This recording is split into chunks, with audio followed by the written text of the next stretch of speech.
This event is a side event on Commission on Status of Women 67 section, parent event of Miss Caricom International Foundation. We all know Miss Caricom as the flag bearer of fashion for sustainable development. And at each year where we gather on events at the UN, whether it's Commission on Status of Women, Commission on Social Development, high-level political forum, or whatever, our General Assembly International is always saying that sustainable development goals cannot do anything without fashion. And then we know that when we talk about fashion, people will think of, I have to wear the modern dress, I have to dress fine. That is not fashion. Miss Caricom Foundation is advocating for fashion of the mind, fashion of the brain, physical fashion, emotional fashion, psychological fashion, and take it the way, whatever fashion. They believe that sustainable development can never be all-inclusive without addressing the word fashion. And you can see in her own agenda, she even has to bring a fashioneer boutique to her event. So can we just clap for the fashioneer boutique at that corner? That's what it talks about being fashionable. So without wasting more time, with the existence of COVID-19, more efforts were carried out by Ms. Caricom through digital empowerment and fashion education, significantly noting the global effect of COVID-19 towards overall disruption on development from the local community, affecting human personality and well-being. The overall system are disrupted, including fashion cultural flaws of humanity and well-being. This made fashion education imperative to gender generation, gender equality, and most paramount foundation for societal progress and recognition of social identity. Fashion education remains the most paramount foundation for societal progress and recognition of social identity.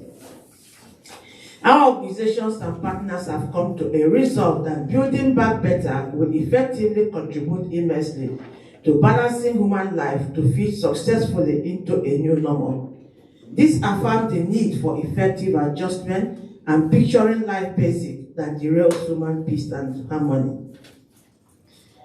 To rebuild, establish and become a better in the COVID-19 era, the building back better will begin to rekindle light on human thought processes that will focus on thinking along innovation and technological change, education in the digital age for achieving gender equality and the empowerment of all women and girls. COVID-19, the use of technology and social media has given us glimpses into what the future holds like with the use of technology and information as it helps to facilitate the use of sharing information. It is hard to imagine that it will be like if we did not have social media to reach parts of the world with information about the pandemic. Essential services, hospital and government agencies has also been able to function more effectively because of technology and social media in fighting the COVID-19 pandemic. However, this seems to leave fashion, and Ms. Caricom International Foundation, CIF, has in the past 20 years spearheaded the course on cultural identity through fashion education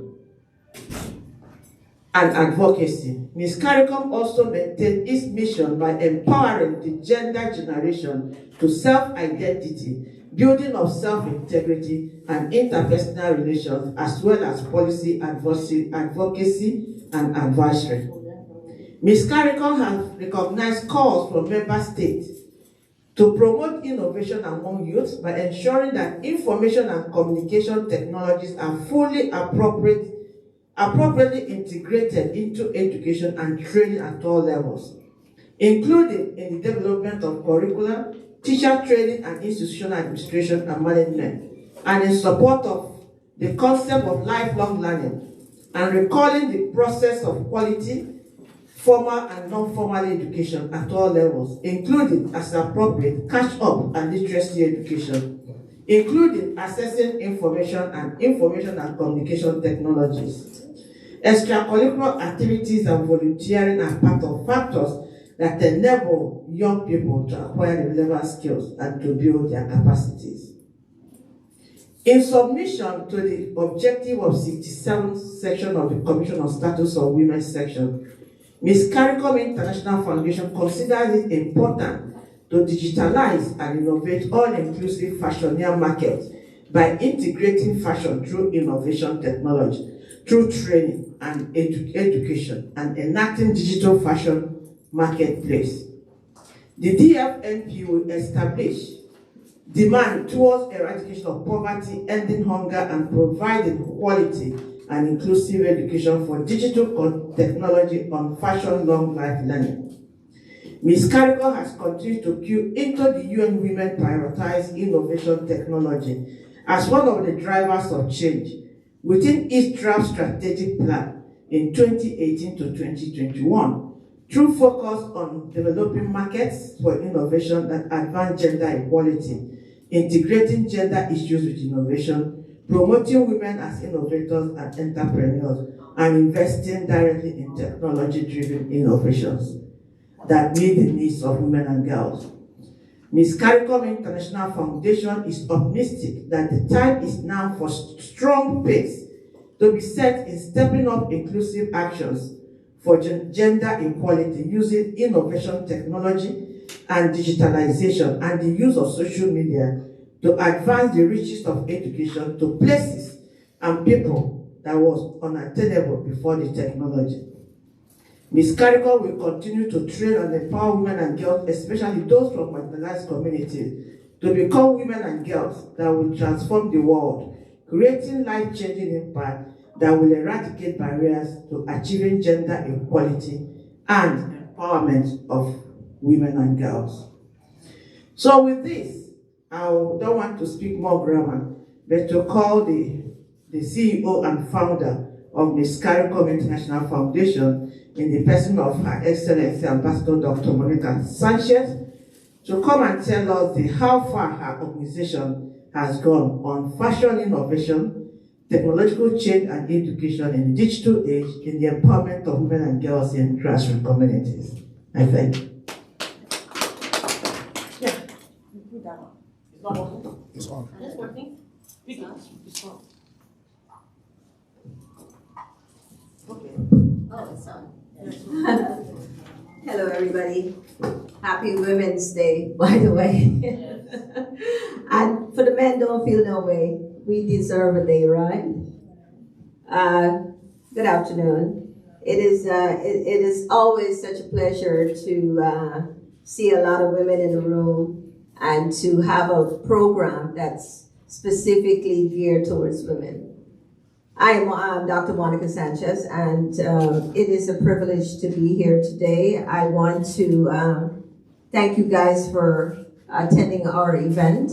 I know there are hundreds of events. I was told that over 10,000 people registered for this session of CSW67. So thank you and welcome. Those who traveled from far, welcome.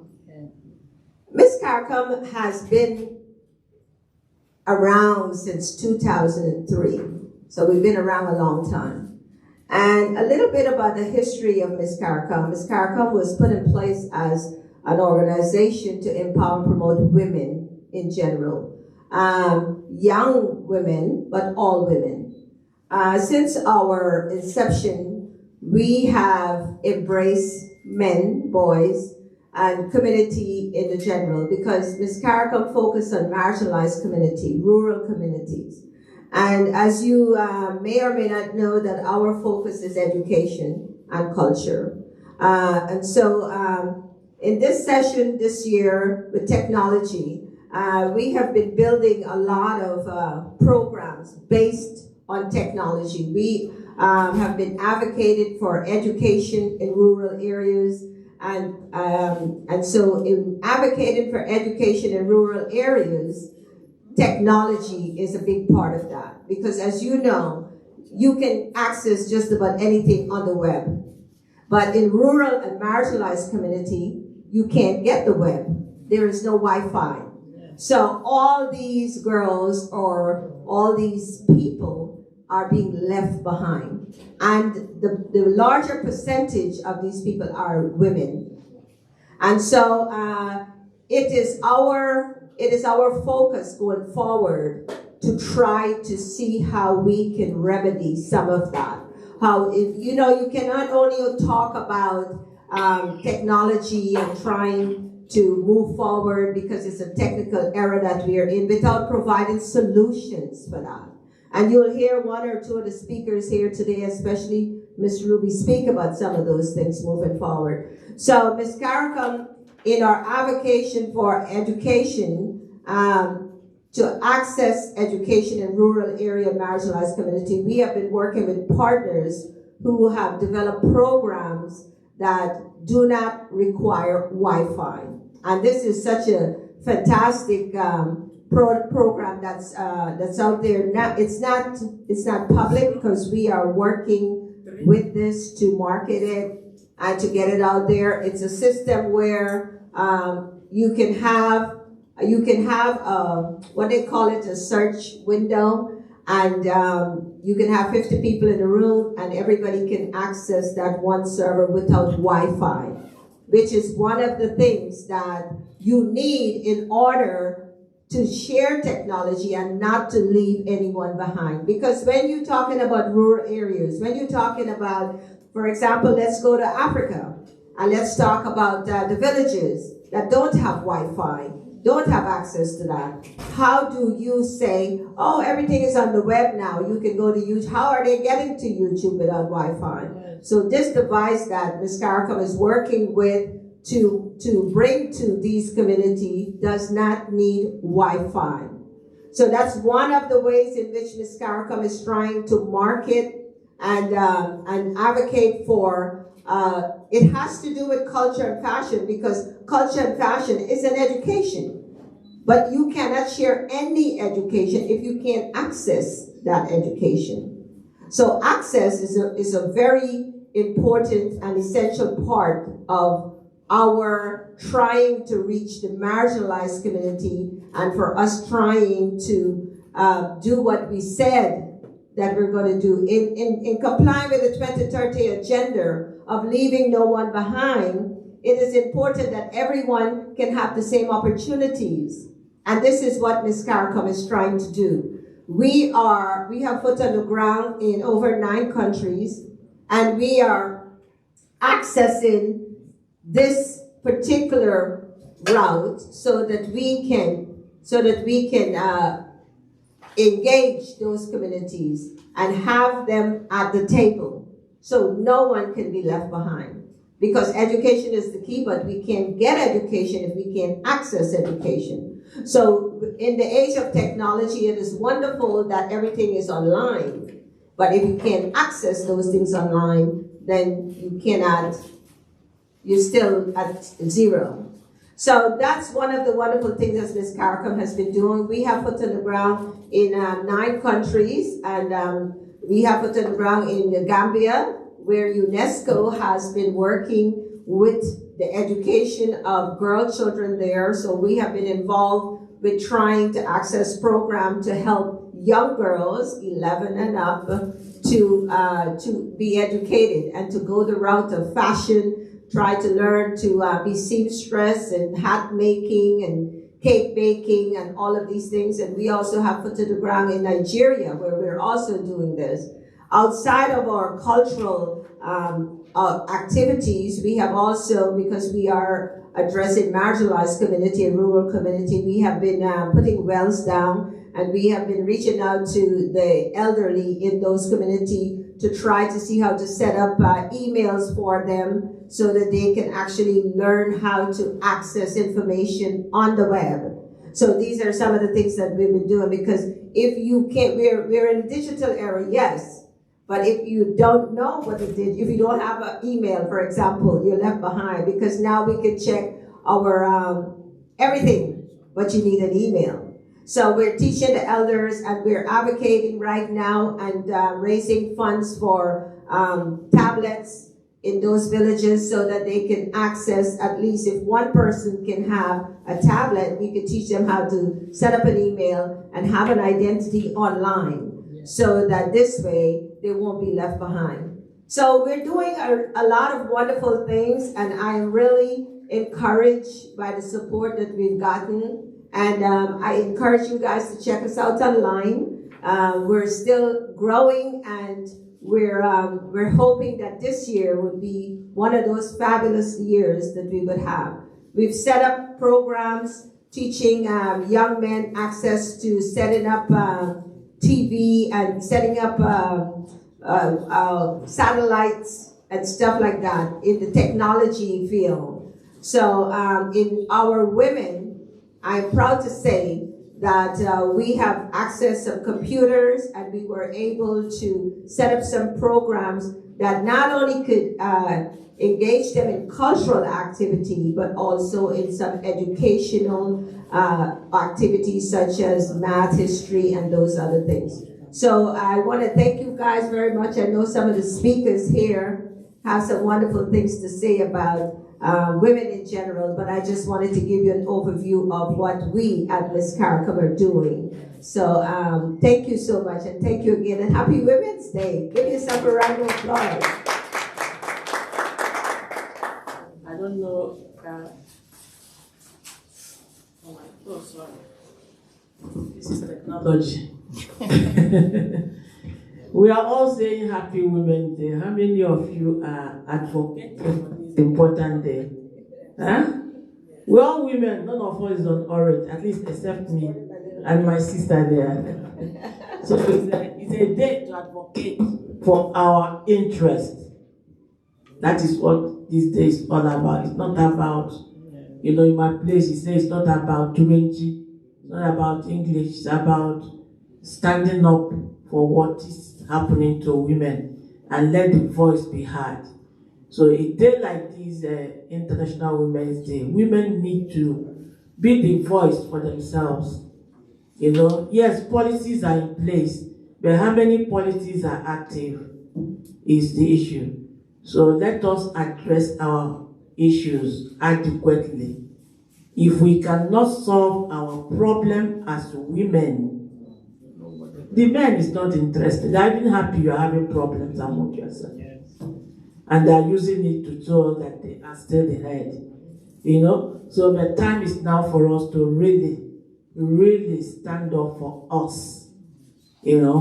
Whether you are from Nigeria, from Africa, whether you are black, yellow, or red, the fact that one compound name binds us together, and that is WOMEN. That is why we should stand for ourselves. So today we will. Want to move on with appreciate Dr. Sanchez for what they are doing through Miss Caricom Foundation, which of course I'm a part of it. So I'm not trying to say that she's exaggerating what she had just said. But the fact remains that everything that Miss Caricom, Dr. Sanchez has said is exactly what Miss Caricom Foundation Internationals are doing. But what we are doing is that today we are looking at fashion. Hello? Today we are looking at fashion in the digital world. And Dr. Sanchez has been able to spell out some of the work they do in this dimension. So without wasting more time, I want to hear from a technologist by career, by knowledge, by passion, to tell us how far that fashion, near innovation and technology change and education in digital age can empower women and girls in grassroots communities. And I have no other person to call our dear friend Ruby Gullet, who is the CEO of Humanistic Technologies in Los Angeles. All the way, you have the floor. Right.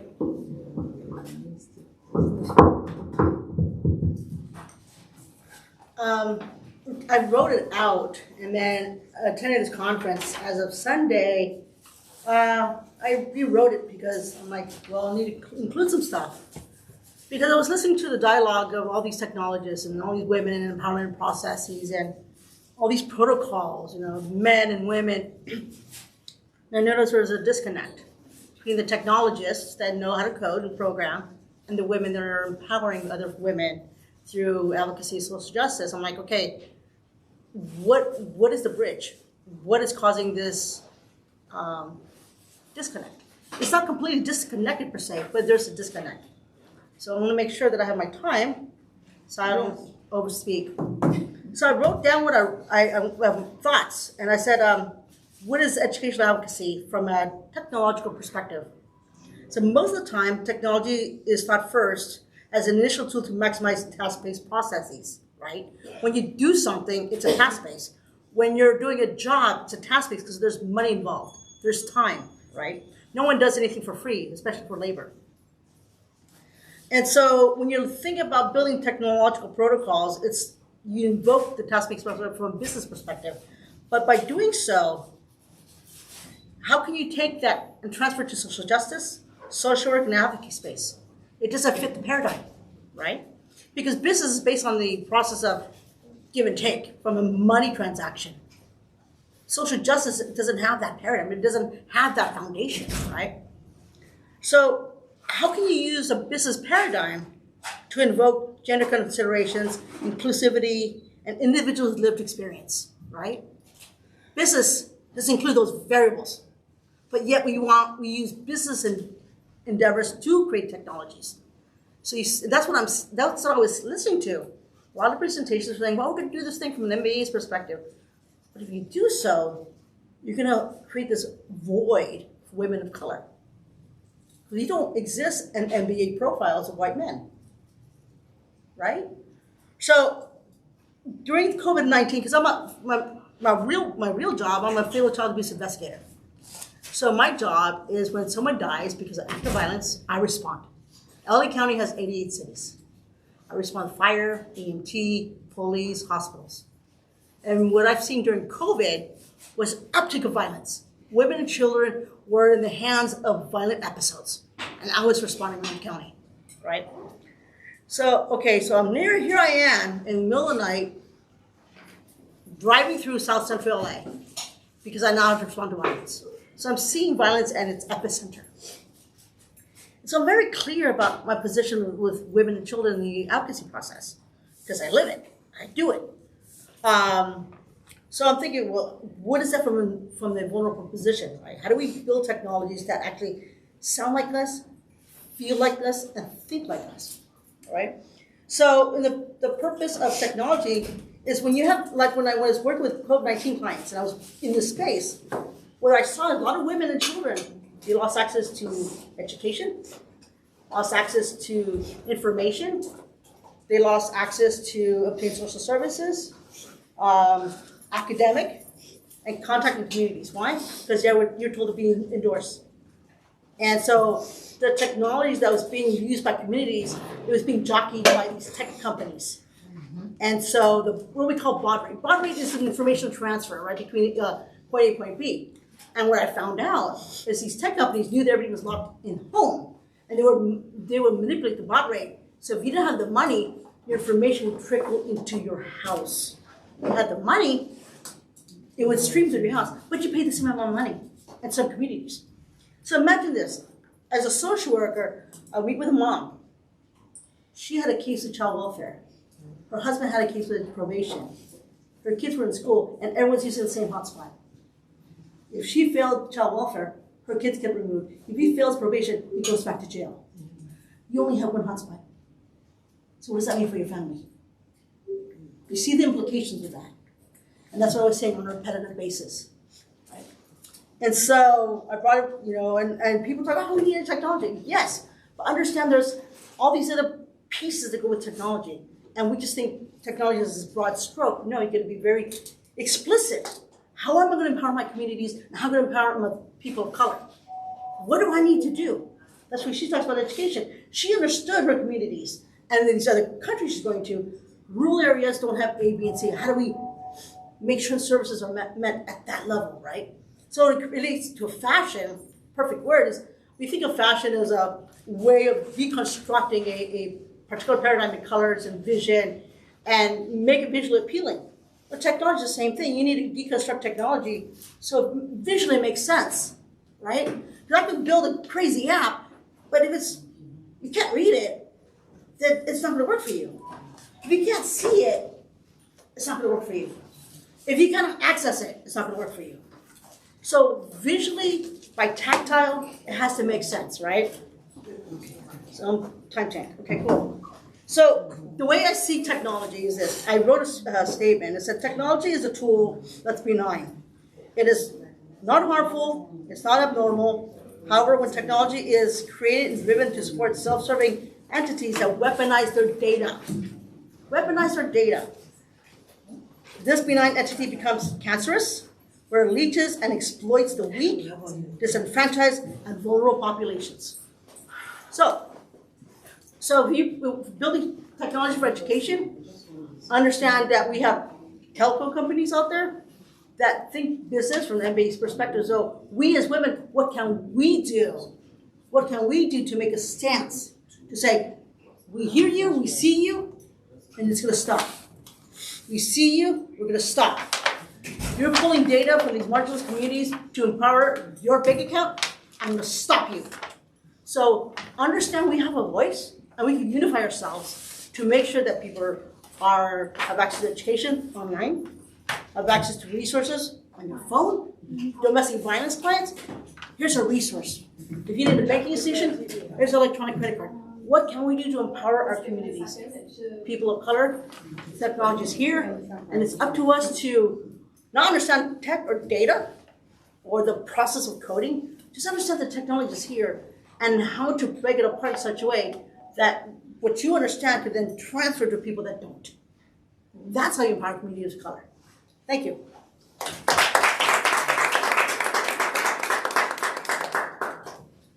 Yeah. Thank you, Ruby. We heard from the horse's mouth on what technology is all about and how it can be applied. Yes. Any questions so far? Before we can move forward? Any question? Any comment on this issue about technology and innovation? No? Wow. That's interesting. Ruby, well done. You know, one of the things I never liked in my life is that anything that can give me abstract lesson. You know, so when this technology and the computer came out, they were all abstract.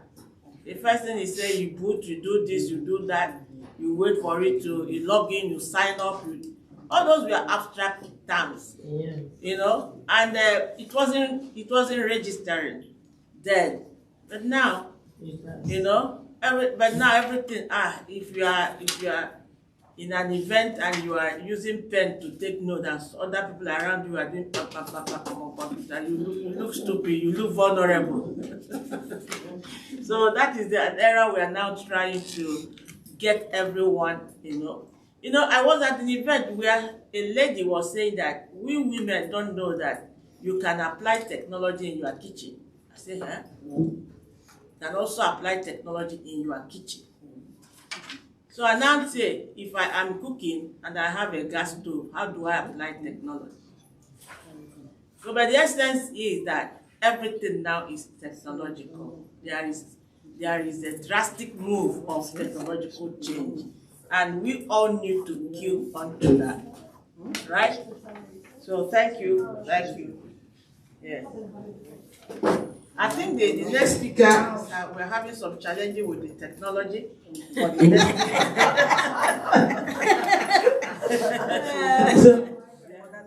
why that is being set up. Yes. We can do some other. If not, I can get the next speaker. Yes, please go ahead. Okay. Yeah. Go ahead. So we don't want to be driving. We want to be driven out of time.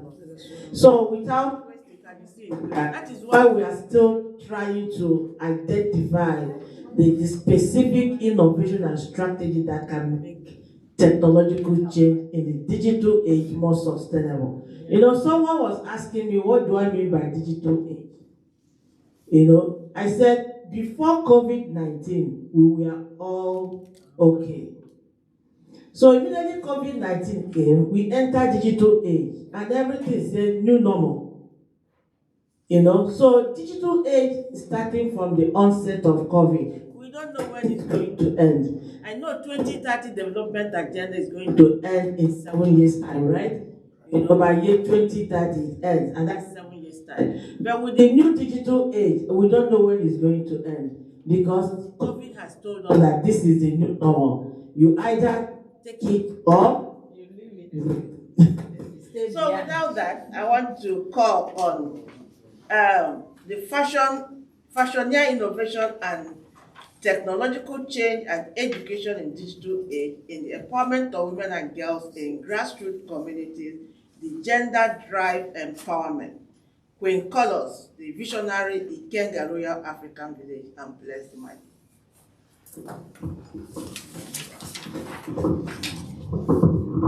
Hello, everybody.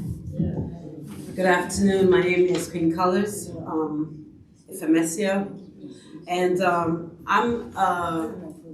I'm the Queen of Ikenga Royal African Village, which is a replica of a village from Ikenga Village in Nigeria, Anambra State. My father happens to be the Godiadi one of the village, so at 98, he's not really able to move around, so I represent him. At first, when I started to represent him, and I was given the Queen title, I never used it. I barely use it now. And then I was told that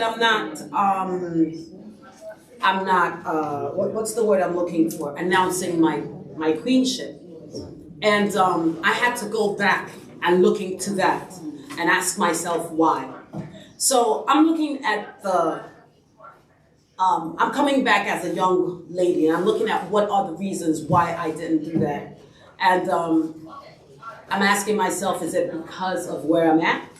I'm in this country and it doesn't seem like it's useful here, or because I'm just humble not to make it a big deal. Yeah. I had to reevaluate myself and tell myself that I have to represent my culture, period. I have to represent my culture, and if that's what my culture is about, I shouldn't be ashamed to do it.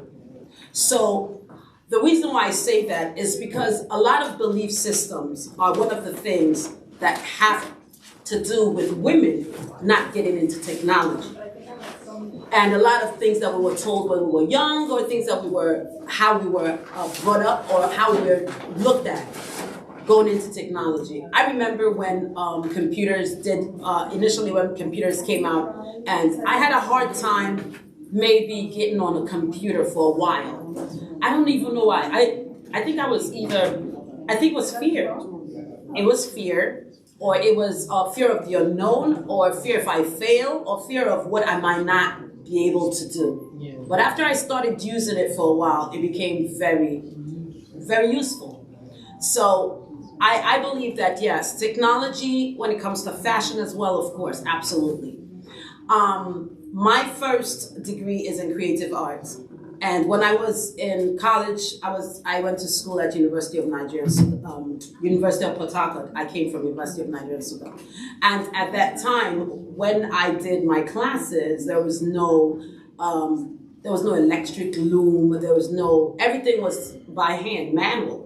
So we learned everything is writing. We learned how to weave and make clothing from manual looms. But now everything has changed, technology is here and things are faster. But a lot of people still like to go back to the traditional way because of the fact that it's more durable. I'm talking about fabric because I'm talking about what I know about and technology. So it's more durable when it's made by hand, of course, and there's a different feel and love that goes into doing it by hand. But this is what I say. If it's okay to do it by hand and it's stronger by hand, why can't we implement that into the technology that brings it out to give that same kind of feel? Is that possible? Yeah. That's possible. It's possible. Yeah, that's very, very possible. There's certain fabrics that it's gonna take a while to be able to bring them or reproduce them in. Yes, thank you, dear. To reproduce them in technological terms, you know, like kente. Yeah. It has to be done by hand, the original. And there's so many akwetes, so many African fabrics. So I encourage women that are interested in doing anything that has to do with fashion to continue to support women that are doing the handwork, especially in Africa. A lot of non-for-profit organizations help them out and bring their merchandise here. So I would encourage that. I'm not saying technology is not good. Yes, of course, because we also want to. Because one of the things also from Sierra Leone, PVIAM is an organization that's there, and they also transport a lot of things from Sierra Leone to the United States, handmade. But one thing they do also is that money that comes here is also regenerated back there for technology for the younger women. I have to say, well done to PVIAM, and I know there's a lot of other organizations that are doing that. When it comes to fashion, which is something that I know about, technology is amazing. Like right now, there's a lot of things. African fashion just blew up in the United States, in the world, pretty much. In the last couple of years. It didn't start from coming to America, it's been there. But right now, after Wakanda and a whole bunch of other things that's been going on, African music, and I'm not saying that, I'm not just talking about Africa, I'm just talking about the world in general. Every rural area that has women, young girls, should push, you know, we should look into pushing for technology for those young girls through getting stuff that they've done that is made by hand. And I know that you have initiatives that are looking into that, and you have initiatives that are actually already doing that right now. We're going to be having a fashion show later on today, and it will be nice if you all come. It's going to be at the... yes, you and Covenant. Yes. So thanks for having me. And I also have, I have to say something about music, which is one of my first love as well. I have an African band. And technology, another thing, grassroots. So some bands play. Now, I have to say this because some people don't know. Some bands play and they playing original music, or they're playing, it doesn't matter, cover tunes, but they're playing the entire band. But did you know that if a band is playing with the instrumental, you probably wouldn't even know the difference if the band is not good? So some bands actually play with the instrumental music off the speakers. So it's not really everything from scratch. And they call it synthesized. And a lot of young people want to do that because it's easier and faster, and because nobody wants to go around gathering the whole band together. So there's this thing also called the one-man band. Technology, the one-man band. Everybody knows about the one-man band. Did you notice that in the one-man band, sometimes they're not even singing the song, but it's the intonation. They're not singing. It's not really the song. Sometimes they do the song. But think about it. One-man band is just a continuation of different songs that everybody knows, popular songs, but it's by one person with technology, which is the DJ Serato disc, and everybody loves it. But nobody wants to hire the drummer, the traditional drummers that come. Nobody wants to hire the band. Nobody wants, because you're looking at what? The money? What about supporting the grassroots? What about that? Because at the end of the day, let's assume one day something happens and we lose everything. We lose everything. Just give it 72 hours. Or give it a week. We lose everything. What happens? COVID was part of it. COVID gave us a little light. But how about a blackout? What happens in a blackout? So I encourage that as you learn technology, you learn both. That's what I do. I just said to myself the other day, you know, if something happens, I don't have my email, what's going to happen to everything that's on my email? Is it downloaded on my phone? On my laptop? No, I got so much paperwork in my email storage, but it's not in my computer. So what happens when if something happens? If it's gone, it's gone. So technology. It's not that it's bad, but we got to still look back to where we came from. We got to also look at where we came from. And we got to do both, you know, because I always tell everybody, we are the last generation. Don't forget, we are the last generation. After us, the next generation is never going to know anything that we know. We knew from our fathers, and we know from what they have. So we're in the middle. We're the superpower right now. We have everything. We know the past. And we know what we're looking at, what's happening right now for the future. But if you eliminate us, our children are not going to know what our grandparents know because we're not there to show them. So we are that super generation that's going to balance this whole thing somehow. I don't know. Do you guys agree with me? Do ladies agree with me? Yes? Oh, and happy Women's Day, Women's Month, you know, to everyone that's here today. Yes. Thank you. Thank you for having me.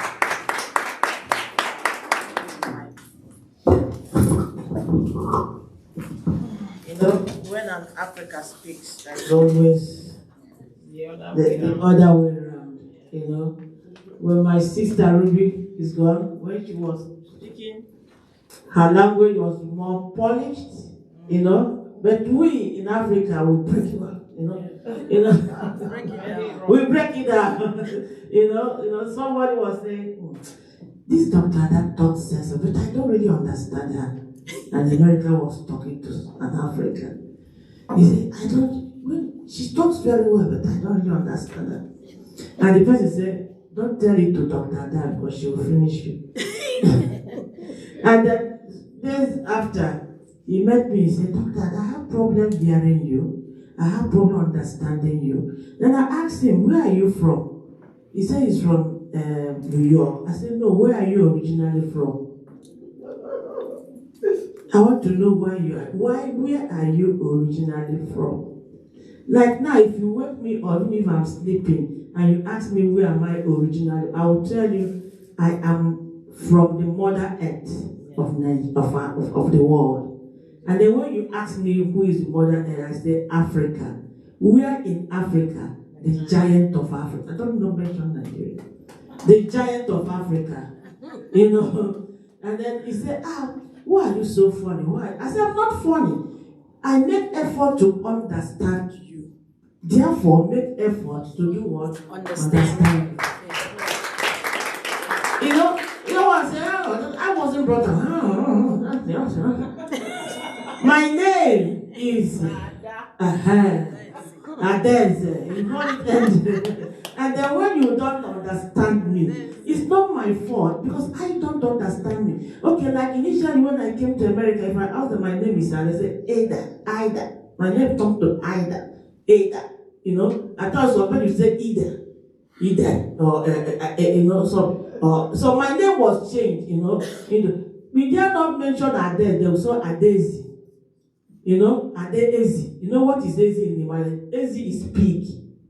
And they say, so this is what we are trying to do right now. So technology is going to help us. So thank you so much, Carlos, for that this thing that you have just said. I want us to continue. The last speaker, our able ambassador, will give us the diplomatic aspect, being the global goodwill ambassador on globalizing fashion innovation through technology and education in the digital age for world women. You know, she spoke for Africa, Ruby spoke on technology, Carlos spoke on Africa one. But our sister ambassador Olima Tatao is going to give us, on behalf of world women, how can we globalize innovation, technology, and fashion in the digital world? Thank you. On behalf of Connie Tucker Legacy Foundation and the Global Ambassadorship, I'd like to say Happy International Women's Month and Day. Yes. It's a pleasure and an honor to be invited to speak on the Commission on the Status of Women's 67th Section, Parallel on Fashion or Innovation and Technological Change in Education in the Digital Age and the Empowerment of Women and Girls in the Grassroots Communities. I've been on the front line since the age of 13, championing the rights of young youth, women, and society at large, starting as a youth activist in Selma, Alabama, to the Gambia, Atlanta, Jamaica, and the rest of the world. I stand on the shoulders of my mother, Connie Tucker, of Tuskegee, Alabama, and my father, Sekou Tall of the Gambia. All of my life, I have been nurtured as a leader, working towards change in humanity. My mother, now deceased since 2017, has been to several UN conferences, including the World Conference on Women in Beijing in 1995. Here I am, 25 years later, speaking at the CSW67 session. I am honored and willingly, fully, to carry the next baton of leadership. The basis of my discussion on the topic at hand will be on some core elements at the conference in Beijing, one of 4 that have been held for women, which are women in poverty, education and training for women, women in health, violence against women, women in armed conflict, women in the economy, women in power and decision-making, institutional mechanism for the advancement of women, human rights of women, women and the media, women and the environment, the girl child. A nation can rise no higher than its women. So how can nations around the world rise with the continual marginalization, discrimination, abuse, poor resources, and lack of education for its women and girls? It can't. When we look at the representation of Black women and women of color in fashion, technology, and education, the numbers are increasing, but it needs more focus. Who would have ever thought we would witness a Black vice female president of America? However, the images of Black women and women of color in this day and age have me flabbergasted.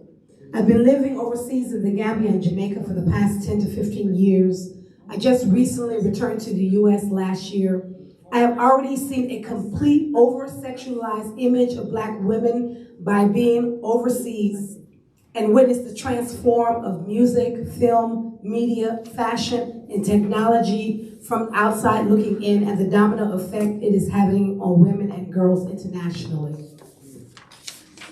But returning to Atlanta and witnessing the new culture, I am in shock. As a publicist and host of several festivals, I saw a complete resurgence of nakedness in fashion and a rise of BBL and surgeries. It seemed to be promoted by the music and images through videos to commercialize the artists and the songs. According to the American Society for Aesthetic Plastic Surgery, between 2015 to 2019, the number of butt augmentation surgeries increased by 90.3%, and the number of Black patients increased by 56%. Other statistics are more sinister, with reportedly 1 in 3,000 BBLs have resulted in death. However, I also saw Black women expressing themselves culturally in the most positive and artistic form, and this made me proud. I want us to examine the 2 different paradigms and how we can shift the paradigm completely to one that is more holistic. Since the Ma'afa, plowing tobacco and cotton fields, Jim Crow, colonization, apartheid, BIPOC women have been beaten, raped, demoralized, disrespected, demeaned in every way possible. If you remember from South Africa, a Bantu woman known as the Hottentot Venus, or Sati Sarah Bartman, was exhibited and toured around the world, exposed inhumanly for amusement and entertainment. Today, pop culture has become the platform to sexualize and demonize Black women and women of color. Whether you turn on your TV, radio, digital media, all forms of entertainment, business, marketing women negatively. These images create a psyche to prevent millions of women from accessing education, jobs, and other indispensable services. These gaps are rooted in long-standing and persistent stereotypes, which also diminish women's participation and leadership in innovative processes. We have to take control as women to change the narrative of how the world sees us and how we see ourselves. In fashion, as innovators, we hold the key to the future, which is paramount to commercial value and longevity. It is critical that we shape the industry beyond the current crisis. In design, production, distribution, marketing, we must play a centered role in shaping what women wear and how women look in the future. As we bring love, healing, and expression through what we wear and how we see ourselves, we can help the world environmentally in fashion by replacing wasteful materials with sustainable alternatives and creating biodegradable polyester, fashion rating apps, leather from apples, textiles from trees, circular fashion wear, biodegradable glitter, fabric from seaweed, virtual influencers, fashion blockchain, virtual clothes, AI designers and stylists, biopackaging, fibers from oranges. At this time, 15 new selective startups are offering a better future for the fashion industry. Digitalization is rapidly transforming our societies, so we need to be alert to the ways in which those changes can prejudice gender equality instead of enhancing it. While digital technologies allow for unprecedented advances to improve socioeconomic and political outcomes for women and girls, they also give rise to profound new challenges that can perpetuate and deepen existing patterns of gender inequalities. Now is the time to break the cycles of inequality and join forces to build an open, safe, and equal digital future for the future of generations to come. There was a report titled Metaverse, Another Cesspool of Toxic Content, which took a deep dive into allegations of women being virtually gang raped, hate speech, and content moderation issues at Meta, the controversial rebrand of Facebook Inc. This and other forms of abuse should not be tolerated in the metaverse, the AI, the internet, or any other digital invention in the future. There have to be strenuous measures put in place to protect women and girls worldwide. We need to stand together to affirm that digital rights are women's rights. We must reinforce the accountability of online spaces and digital tools to be free of gender-based violence, discrimination, and misleading content. Digital technologies in particular provide opportunities for greater access for information, education, and skills, and open possibilities for increased employment and business opportunities. They have the potential to allow for services that improve access to health, legal, and financial services, and allow traders to access global markets for their products. Digital access can also help raise women and girls' awareness of their rights, increase civic engagement, expression of ideas and opinions, their participation in creative and cultural practices, leisure, and connecting with peers. However, while the digital revolution brings immense potential to improve social and economic outcomes for women, research highlights the risk of perpetuating and embedding existing patterns of gender equality, creating new forms of gender harms, and limiting the equitable realization of the benefits of digital transformation. Women and girls must be a part of the technical change by providing training and education with equal resources and opportunities for all. We must protect women and girls' voice. We must eliminate the digital gap in access to skills and development. To achieve the future we want, we must reassert human agency over, like she said, over technology, and explore new avenues to adopt a human-centric approach to digitalization with womanist principles of inclusion, intersectionality, and systematic changes at its core.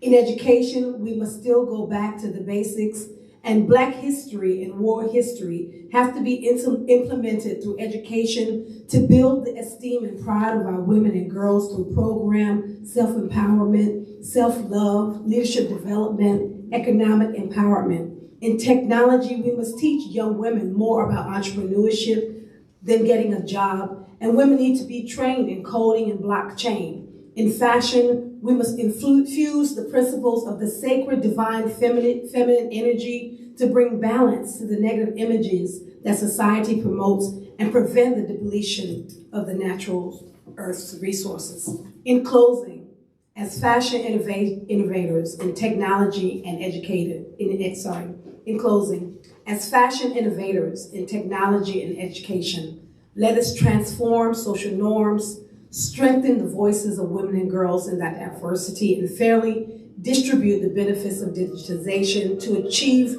the Sustainable Development Goals. And remember, we have to uplift our sisters, no matter how heavy they are. If we don't lift them up, we will fall down. Let us heal, uplift, repair through reparations for Black women, BIPOC women affected by oppression, injustice, and inequality. Thank you. Black women affected by justice and inequality. Wow. But in spite of this, we must stand up to support fellow women, love fellow women, encourage fellow women, and also be the voice of one another. Thank you, Ambassador, for that intervention statement. We are still watching on, but I did say that CSW is 67 years now. It's 67 years now. And if in 67 years we are still talking about things about women, and then if one is 67 years, it's been 3 more years to be 70, and any other one is the Jara. So I don't know when we can be able to solve the gender divide we are talking about. And each year it's like things are coming up. You know, we are trying to end one, and another one is coming up. Now we are now talking about innovation, technology, change in a digital age, and empowerment of women. And yet, technologies are not yet satisfying the needs of technology experts, not to talk of women. And with this, we have a businesswoman here.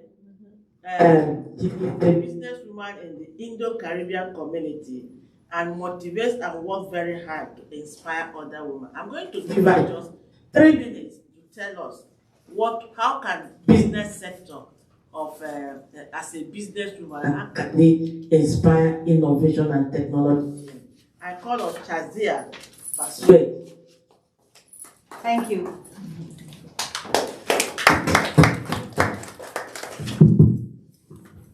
Good evening, everyone. I see everyone is sitting very quiet. I'm wondering if you had lunch or you're expecting dinner. How about both? It is a pleasure to be here and to be invited by my sister here, Dr. Monica Sanchez, who's an ambassador now for United Nations. Give her a round of applause. She is my inspiration as a woman, especially when I see what she did today. I told her, I can't do that.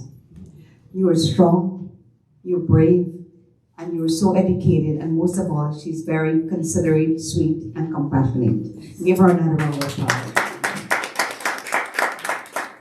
She has been working like all day, back and forth, in and out, the cold, and do everything like a man and a woman. And that's why we're fighting for equality of gender, right? Today has marked 48th anniversary since United Nations declared Women's Day. The seeds were planted in 1908 when 1,500 women marched down New York City to protest for better jobs, a better life, and the right to vote. However, it was granted, and that's why we have Women's Day. And we are celebrating, and it's worth celebrating, isn't it? Amen. I also mark the different innovations of life and technology of gender equality. We give thanks for how far we have come, but mostly how far more we have to go. We are here together today, and so many other thousands of women throughout the entire world, to become better women for ourselves, our children, our families, and our husbands. We are hoping for the same from these men. Today, as I sit here with you, before all of you, as a businesswoman and a mother of my daughter and 2 other children, my 2 boys. I am fully integrated in every aspect of the way, as a single mom, to show them not only what is there in life, but what is better to become in life. We have to motivate our children, we have to motivate our friends, we have to motivate our sisters and our close people next door to you, our neighbors. As we all know, there are many, almost 100, as I was counting today, distinguished women in the world that we have to follow and that we were inspired about. We all know back in the days how Black women were treated when Oprah Winfrey came out, and she worked towards that, and today she is one of the biggest paid women in the United States as a TV host. She stands up for herself and for all of the women in the world. Give her a round of applause. Then we have Mother Teresa, who is always Mother Teresa, so we all look up to that. And even in our Hindu religion, you have a lady we call a Mother Durga. Mother Durga has 8 arms. We only have 2. But like my sister here, she does work like Mother Durga, like she has 10 arms instead of 8. This mother was carrying a weapon, and that weapon she was holding in her hand was able to kill the worst demon in the world. And that is why she became very powerful. So we pray to her to become powerful like she is. As I was giving this few minutes to speak, I only need a few more minutes, but I'm okay with that. Knowledge is power, and we all know that. If we were to focus more on our knowledge and our intelligence to exaggerate that field, we as women cannot be less powerful than men. Agreed? Yes. So I just would like to tell all of you that looking at myself, what I have done, coming into this country as an alien, crossing the border from Canada, I become an American citizen today, lived in this country for more than 40 years, and I'm able to inspire, motivate, love, and inspire so many other women in my community. I still do that. I still am doing that. I would love to keep on doing that. And with the blessings of God and the love of all of you and all the other women in the world, we should continue to love each other, help each other, motivate each other, and share the great inspiration they deserve. Thank you.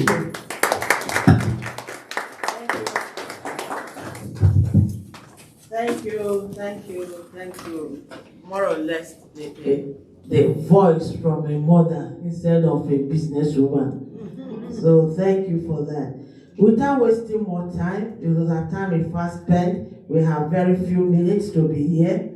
I want to call our special guest speaker in area of fashion, near innovation and technological change and education in digital age, in empowerment of women and girls in grassroots communities, situation of women in communities, in the person of Her Excellency Hajia Dr. Nana Aisha Tugambo, who is the president of Naval Officers' Wives Association, Nigeria. You have the floor.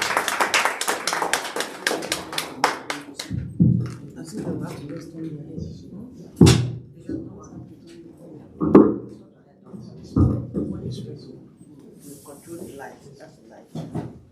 Yeah, the speakers you can turn because there's a video to watch. Yes, you can turn your seat to be able When to it's watch. time. Yes, when it's time. So when she has to start first.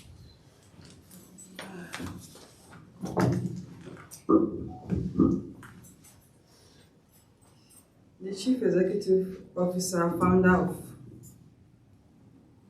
Capricorn International Foundation, Dr. Monica Sanchez, United Nations Coordinator, African Women Working Group, the UN, Dr. Ada Okika, my fellow keynote speakers, the President, Nigerian Army Officers' Wives Association, Ajia Salamatu Yaya, my fellow sisters. Good evening, everyone. It is with great honor and gladness that I stand before or sit before this distinguished audience at the United Nations 67th session of Commission on Status of Women to make these remarks. I'm particularly pleased on how the Commission has over the years carved a niche for itself as a bastion for promoting gender equality and empowerment for women. Therefore, As I proceed, I wish to sincerely express deep appreciation to the founders of this landmark initiative that has made us all gather here today to deliberate and promote women's rights in every aspect of endeavors. Undoubtedly sustained deliberation that culminated into resolutions at previous session has gotten the world closer to achieving dreams and aspirations of the Commission, which must be applauded. More so is the fact that the importance and benefits arising from empowerment of women and girls are enormous and any striving society for meaningful development must ensure that its policies are geared towards these empowerment initiatives and vehemently eliminate all forms of discrimination against women and girls. Distinguished personalities, ladies and gentlemen, globalization and digital age has made innovations and education to advance in leaps and bounds. The focus is now on modern learning approaches that leverages technological advances, which is not the exclusive preserve of our male colleagues. Certainly, at remote communities where technology is partially available, fashion designing and innovations fostered empowerment. Indeed, advancement in technology, digitalization, and education further created a vast array of innovative and dynamic opportunities for economic empowerment and chances for gender equality across politics, financial labor market, as well as entrepreneurship. The emergence of digital era has accelerated forms of human interactions through online forums, instant messaging, and social networking that impact life and prosperity. According to the Mobile Gender Gap Report 2021, women are 7% less likely than men to own a mobile phone and are 16% less likely to use mobile internet in low and middle income countries. Furthermore, looking at digital skills, available data indicates that women are less likely than men to have advanced digital skills.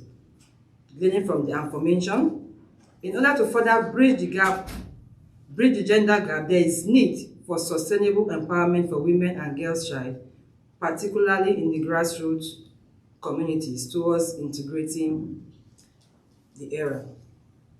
Pertinently, government alone, as we know, cannot actualize this without reputable organization, and that is where we, the women, comes in. And that is where the Naval Officers' Wives Association, come in, which took up the challenge to empower women and girls at the grassroots communities. So at this junction, I most respectfully crave your indulgence to briefly introduce my association and its activities.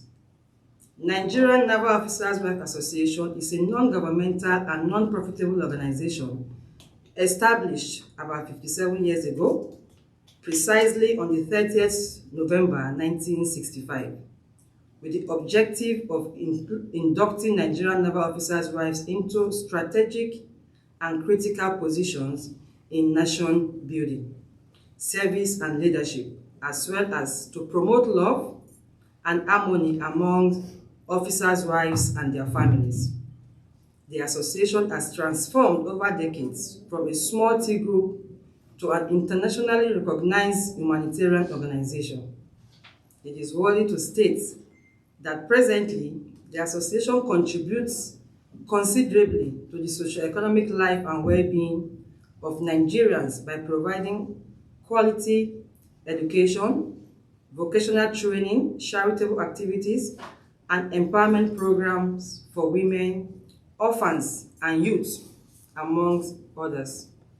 Some activities of the association towards women empowerment and gender equality include facilitating quality education through construction of schools and equipping such schools with digital teaching aids, empowering women through the established Naval Officers Wives Association Skills Acquisition Center, which provides training in requisite skills for self-sustenance and reliance.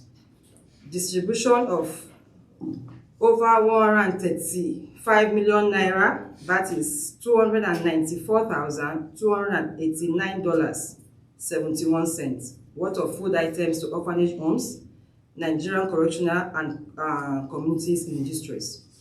Medical outreach and distribution of drugs, medical consumables of various grassroots communities across Nigeria. Distribution of several sewing machines to empowering women towards sustenance of livelihood. The ongoing construction of a state-of-the-art 200-bed capacity Women and Children Green Smart Hospital. This hospital will employ both synchronous and asynchronous telemedicine, leveraging virtual telehealth options between patients and healthcare practitioners. The ongoing construction of a Naval Officers Association International Market in Rivers State. Most of us here doesn't know where Rivers State is, but Mrs. Ada, I'm sure, knows where. She's from Bayelsa. Okay, fine. So the market and the mall, which after completion is expected to create jobs, increase commerce, boost and revolutionize socio-economic life of women of the host communities and beyond. Exposing grassroots community women through field study to selected African countries. That was the program I thought of for women so that we'll meet our other counterparts from the other parts of Africa, Africa to be precise.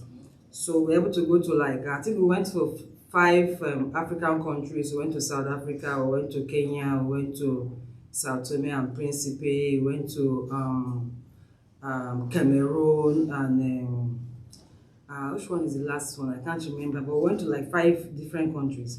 This program was designed to expose members of the association to diverse women empowerment initiatives and programs as practice in these selected countries. Because again, some of these countries we went to, they have military officers, but their wives don't know how to come together, if the men are not around. Most of them, they are always either looking for where to go to or where to travel to, instead of bringing the younger ones, because to be a military man's wife is work on its own. Yes. Because most times the men are not around. You don't only have the children to take care of, you have the kids to take care of, you have the home front to take care of, you have other women that have 1 or 2 problems, as the head, to listen to whatever their problems are and see what best advice can be given. You take care of the car, everything. In general, it's like you are married, you are the man and the woman at the same time. So it is generally remarked that a picture is worth 1,000 words, but the memories are priceless. Consequently, I would like to crave your indulgence to treat you to a 5 minutes, even though it's more than 5 minutes, it's about 8-9 minutes video clip, which captures some of the activities of the Nigerian naval officers' wives. So please, let's enjoy that short video.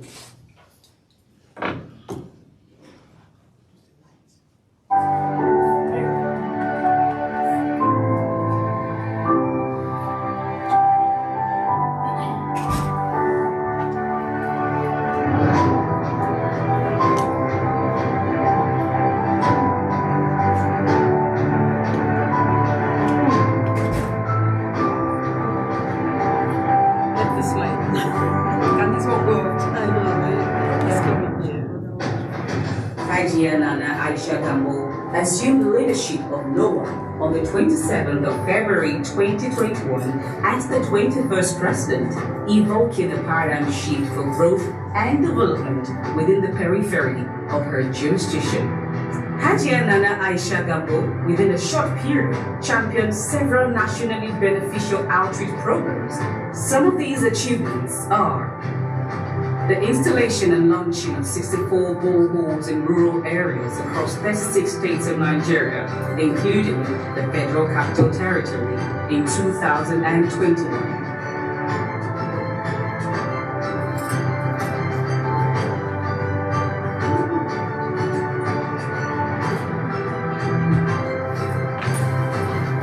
Renovation of all NOAA schools and the NOAA National Secretariat in Abuja.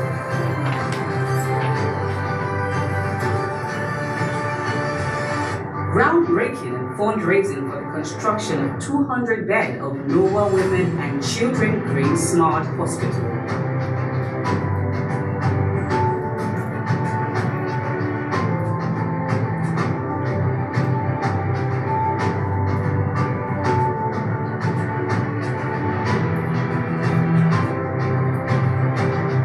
Foundation stone laying for the construction of NOAA International Market, Burkini, Rivers State.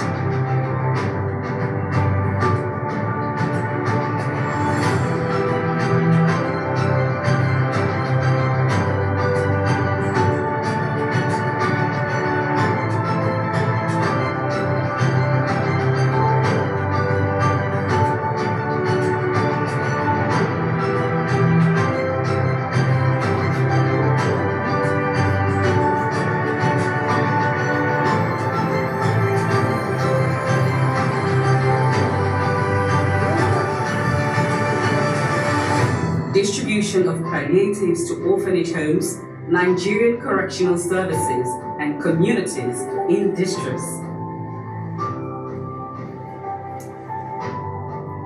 Distribution of 74 wheelchairs to less privileged across Nigeria. 40 sewing machines distributed to skillful and less privileged across the country.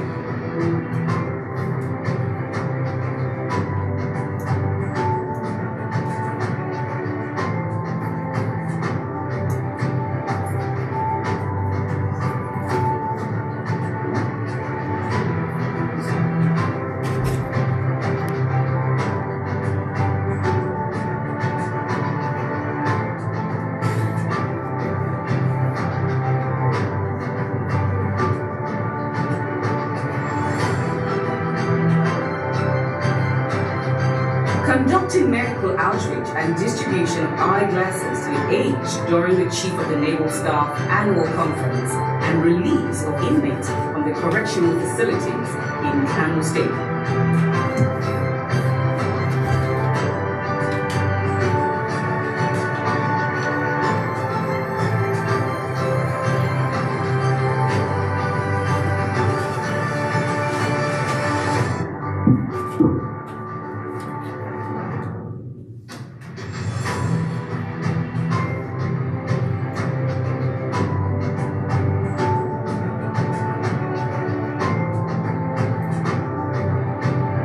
Donation of textbooks and educational materials to several schools in Abuja and Kano State.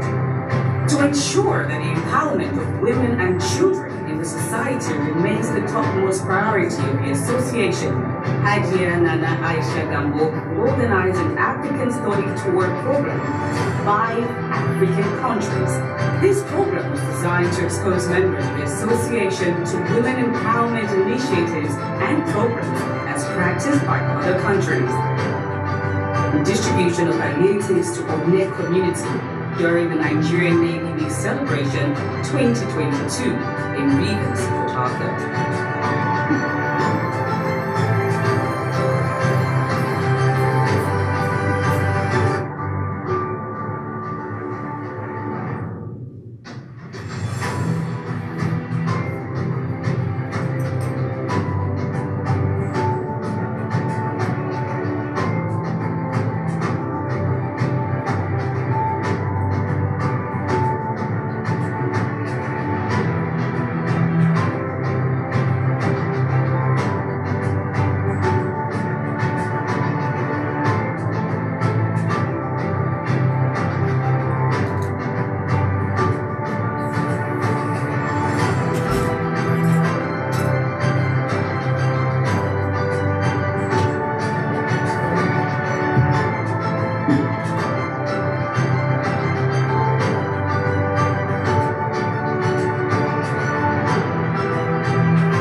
Skill Acquisition Center in Okara, Delta State.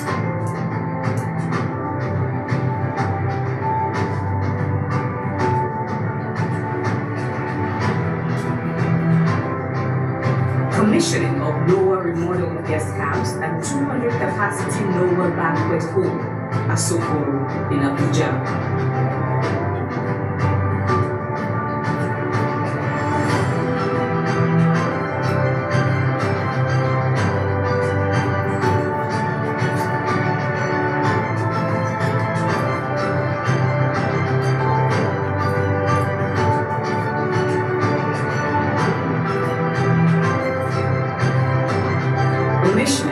Nana Aisha Gambo Science Laboratories, Lower Secondary School at Timbo, Anambra.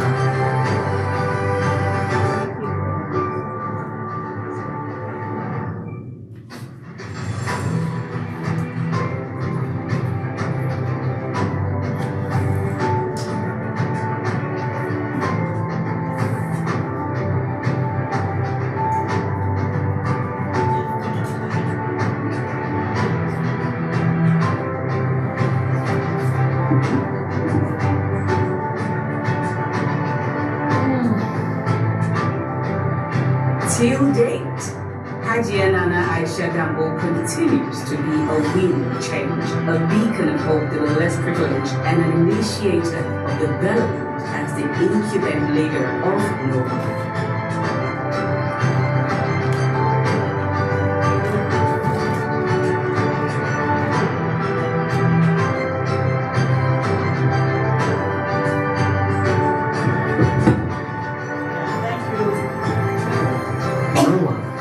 Still in using. Thank you. She says So in conclusion, activities of the Nigerian Naval Officers Association has contributed towards empowerment of women and girls at grassroots communities of Nigeria in the digital age. This has also contributed to the non-kinetic approach adopted by the service chiefs to further ameliorate vices that facilitate insecurity. It is on this final note I would like to again appreciate the United Nations Commission on the Status of Women for the hazardous efforts put in place for this auspicious occasion. Thank you.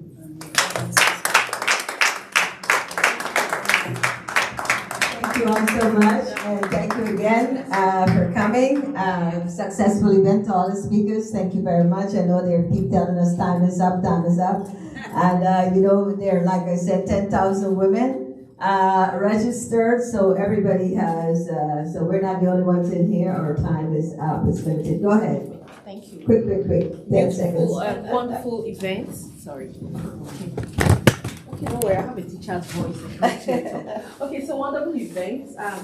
Very happy, especially with the documentary to see what Noah is doing. But I just Noah. Okay. Correction. Okay, Noah is doing. So I just quickly want to bring this digital innovation down home. So I want to talk about a girl called Ada, not Auntie Ada now. A girl called Ada, who probably has been going to a school down in one community in Anambra State, who has probably not seen a computer before, and all of a sudden there is a new policy change of WAEC and JAMB registration that is now online and not physical. And this girl has to go through rigors of fighting with young boys to register in a business center. She doesn't have the digital skill, the computer skill too. So she's at the mercy of whoever comes to do the registration for her. I want to also bring you quickly down to a girl called Aisha, who probably has been selling all her life, cocoa, granite, whatever seasonal food that is available, and is not financially included, that doesn't have a bank account, and even if she has, does not have an ATM. And then recently, there is a cashless policy where she has to use an ATM. So in all of our works that we're doing, I think we should begin to look at digital innovation, looking at this little concept of probably financial inclusion of marginalized girls by evidence of NIMSI registration, because without that, you can't do BVN, you can't do bank account openings, and all of the very little things that we may not just consider. It is beyond knowing computer skills and beyond coding and all of that. So let's just come back to those very little things that is widening the gap of poverty now. Thank you very much. Thank you very much. Thank you all. Thank you all. I know our time is always very limited at this event, but before I call Dr. Sanchez to give closing remarks, I just want Madam here, the President of Nigerian Army Officers Wife Association, and to just say a brief word. Just let us know you. All right. Come here. Take this one. A very good evening to everybody here. I think I've been introduced. My name is Mrs. Salam Farouk Yahya, President of the Nigerian Army Officers Wife Association. Just by way of responding to what the last speaker said, I would want to say that the Nigerian Army Officers Wife Association are going towards your thoughts, because we've initiated the Nawayi Development Project, and we have youths like Aisha and Ada. We're training them information and communication technology, making them comfortable using the computer systems. We've been able to train over 700 and something youths, and 50% of these youths are girls. We train them on a basic introduction to Python, so that, yes, introduction to Python, cyber security, IT essentials for those of them that have never used the computer at all, and get connected. And we found some of them to be very, very innovative, and they've been using their initiative. We'll talk to you more about that tomorrow. Thank you very much. Well, this event is still not ended yet, because we have a follow-up event on 301 42nd Street, between 2nd and just opposite 310 42nd Street at the Covenant Church at the UN. It's there on 42nd, just by Westgate Hotel. We have to be there from now before we're heading there. And please don't go, because I'm launching my book. Oh, yeah, that's true. I'm launching my own book, so don't go away. Try to join us. You have a lot to see over there, but for now, we have to just say, no, we have to pause, and then move over, cross over to the other side. So, Dr. Sanchez, please. Thank you so much. Let's give it up for our host, Dr. Ada Okika, and now author not only excellency, but now author. I want to thank you guys. You know, we're doing this. That's why we're going to head over to 42nd Street. It's Church of the Covenant. It's a very nice hall over there. And we have some food and some goodies for you guys and a little bit of surprise. So we'll continue the party over there because after all, it's Women's Day. I want to thank you. I want you guys to follow Ms. Caricom. We're doing a lot of wonderful things. I want to thank the ambassador right here, all the way from Nigeria, Her Excellency, Dr. Gambo. And all my speakers who traveled in from California, Atlanta, via Ghana, Gambia, and also Ms. Shazia and Colors. So thank you guys. Follow us on social media, and I guess we're getting kicked out. So you know, in the Caricom must have fashion, and my friend came all the way from Virginia, and these things are a fundraiser for women in Kenya. So she will be at the other event too, and it's for sale. I want to thank my friend George from The Gleaner, who's here and always supports me. And so we'll see him at the next event. So I hope all of you can make it to the next event. And thank you. And give yourself as women, because as women, even though we're not up here, we may not have an organization, we're powerful. So I love you guys. And before that, I just want to give mic over to Her Excellency for one. Oh, get a group picture? Yes. Hold on before this. I had just. I would like to present to Mrs. Sanchez for the honor bestowed on me. That was on Sunday, right? Yes. I want to thank you for that, and Doctor. also to present to you a little plaque. Oh, you're going to make me emotional. Oh, thank you so much. Thank you. You're always giving. We have to find a way to give back. Thank you. You give first. I love you. Thank you so much. I'm coming to Nigeria. Don't worry. I'm coming. Thank you, guys. Thank you so much. Come on up. Come.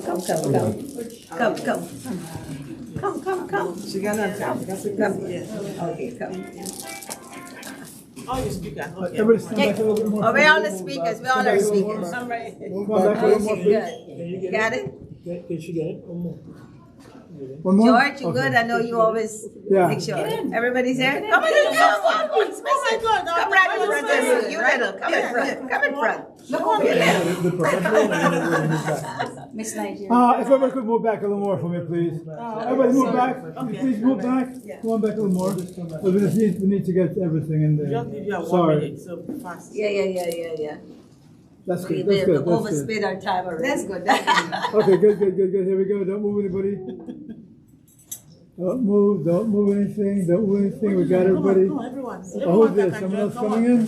George, Everyone who can join, come on. George is taking a group picture first. Yeah. All right. Yeah. Going back a little more. Whoever wants to go. Okay.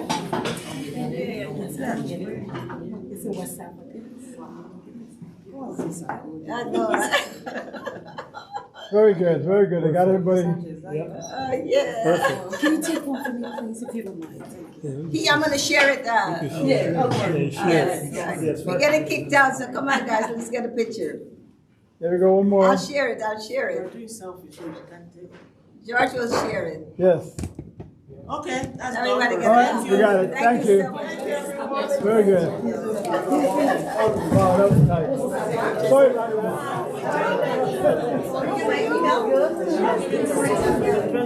We just did it.